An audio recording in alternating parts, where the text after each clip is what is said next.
لیکن ہم بلا وجہ ہی لوگوں سے اگر بیزار رہیں، کیوں؟ دل میں بوجھ ہے، عداوتیں ہیں. آپ یقین کریں دل ہو جائے نا صاف، نیند سکون کی آتی. دنیا میں سب سے زیادہ مطمئن وہ بندہ ہے اللہ نے جہاں رکھا ہے وہاں راضی ہے. چلو ایک بات بتاؤ مجھے، ہم جس قبیلے میں پیدا ہوتے ہیں وہ قبیلہ ہماری مرضی کا ہوتا ہے کہ رب کی مرضی کا؟ جلدی جلدی بتاؤ، اتنی دیر نہ کرو. کس کی مرضی ہوتی ہے؟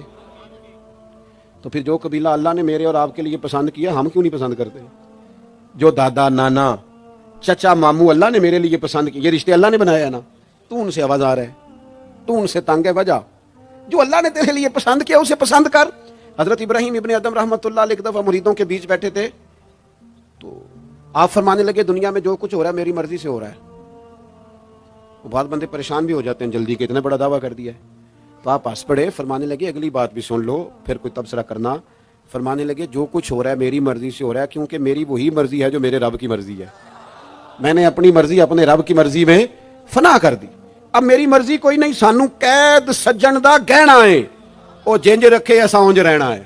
ہم نے چھوڑ دی اپنی مرضی، اپنا ہے ہی کچھ نہیں. ہم نے نہ کبھی قطرے پہ غور کیا اور نہ دریا دیکھا، بس جہاں تیری جھلک دیکھی وہیں ڈوب گئے. چھوڑ دو. یہ اس نے یہ کیوں کر دیا؟ وہ خواجہ نظام الدین صاحب محبوب الہی رحمۃ اللہ علیہ کے ایک مرید نے ایک دفعہ آ کے کہا حضور بڑی ہو گئی درگزر فقیری درویشی بڑی ہو گئی، اب جو میرے رستے میں کانٹے بچھائے گا میں بھی اس کے رستے میں بچھاؤں گا. وہ بڑے غصے سے بول رہا تھا. فقیر فقیر ہوتے ہیں. خواجہ صاحب ہنس پڑے، فرمانے لگے پتر تو زیادہ ہی ناراض ہو گیا ہے. کہنے لگا نہیں حضور ہمیں کچھ کرنا نہیں آتا، ہمیں بھی سارا ہی پتا ہے. سٹ تے پکھڑا کوار گندل اسی اور بھی بوٹیاں جاننے ہاں، ہمیں بھی سارا ہی پتا ہے. نمٹ نہیں لینا سویرے، جو ہمارے رستے میں کانٹے بچھائے گا سویرے اس کی گلی میں بھی بچھے ہوں گے. تو حضرت محبوب الہی فرمانے لگے پتر آدھے رستے میں تیری ضد میں وہ کانٹے بچھا دے گا اور آدھے میں تو اس کی ضد میں بچھا دے گا، تو پھر تو جو عام راہ گیر ہوں گے ان کے بھی پیر زخمی ہوں گے. تو تمہاری لڑائی میں تو مخلوق پریشان ہو گئی. عرض کی حضور یہ تو آپ نے ٹھیک کہا ہے. فرمانے لگے اگر چاہتے ہو نا دنیا کانٹوں سے نہ بھرے اور لوگوں کو تکلیف نہ ہو تو ایک دوسرے سے تکلیف چھوڑ دو. یہ مت سمجھنا تیرا ایک بندے سے اختلاف ہے، تیرا ایک سے اختلاف ہوتا ہے اس کے اثرات دائیں بائیں بھی جاتے. حضور پھر کیا کروں؟ فرمایا اسے بچھانے دے، وہ بچھاتا جائے تو اٹھاتا جا، تو اٹھاتا جا. ویسے بھی جو کام ساری دنیا کر رہی ہوتی ہے وہ تو سارے کر ہی رہے ہوتے ہیں، کوئی ذرا ہٹ کے بھی کرنا چاہیے. جتن جتن تے ہر کوئی کھیڈے، جتن جتن تے ہر کوئی کھیڈے، تو ہارن کھیڈ فقیرا. جتن دا مل کوڈی پیندا ہی ہارن دا مل ہیرا. کبھی بندہ ہارے بھی اپنے دل سے بوجھ اتار دے، نفرت کو دور کر دے. عداوت دشمنی اگر کسی وقت رکھنی ہے تو اللہ رسول کے دشمن سے. اشداء علی الکفار، اپنوں کے لیے کیا ہے، کش عقیدہ کے لیے کیا ہے، رحماء بینہم. میرے عزیز ترمذی میں حدیث ہے، اپنی بات کو حوالہ دے کے مضبوط کر دوں. ترمذی میں حدیث ہے، نبی پاک علیہ الصلوۃ والسلام نے حضرت انس بن مالک سے فرمایا تھا اے انس، اے میرے بیٹے، تم سے ہو سکے تو صبح اس حال میں کرنا کہ تمہارے دل میں کسی کا بغض نہ ہو. اور اگلے لفظ حدیث کے یہ ہیں، حضور فرمانے لگے یہ میری سنت ہے، یہ میرا طریقہ ہے، اپنے دلوں کو عداوتوں سے پاک کریں. اور پانچویں بات، اور بس اسی کے آگے پیچھے میں نے اپنی بات کو سمیٹ دینا ہے، میرا مضمون مکمل ہو گیا. حضور کی ایک بہت بڑی سنت، نبی پاک علیہ السلام کی ایک بہت بڑی ادا، وہ پتہ کیا ہے؟ وہ ہے دوسروں کا احساس کرنا، دوسروں کے بارے میں سوچنا، دوسروں کا خیال کرنا.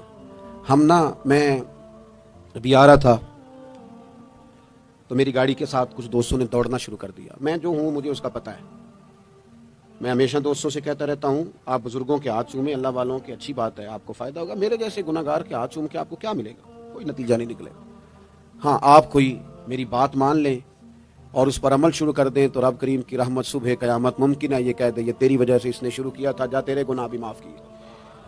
یہ جو ذوق ہے نا، اب ایک بندہ گاڑی کے پیچھے بھاگ رہا ہے تو مجھے اتنی سخت تکلیف ہو رہی تھی. میں نے کہا یار کیا ضرورت، دیکھو نا بیچارہ گرمی کا موسم ہے، پیاس لگے گی اور پسینہ آئے گا، کیوں بھاگ رہا ہے؟ میری مجبوری بھی ہے، گاڑی کو تو چلنا ہے. جب تک ہم احساس پیدا نہیں نہ کرتے، میرے قبلہ عالم فرمایا کرتے تھے کہ تیری گاڑی کے آگے سے کوئی غلط کراس کر گیا اور دوڑ کے گزر گیا اور کوئی سخت جملہ بھی کہہ گیا ہے، اس پر بھی تنقید نہ کر، تو اپنے دل میں اس کا احساس پیدا کر. سوچ کے ہو سکتا ہے اسے گھر میں کوئی ایمرجنسی ہو گئی ہو. اپنی سوچوں کو مثبت کریں. آپ دوسروں کا احساس بھی اپنی طبیعت میں پیدا کریں، دوسروں کے بارے میں بھی سوچیں. میں یہاں ماشاءاللہ اسٹیج پہ بیٹھا ہوں بڑا نرم،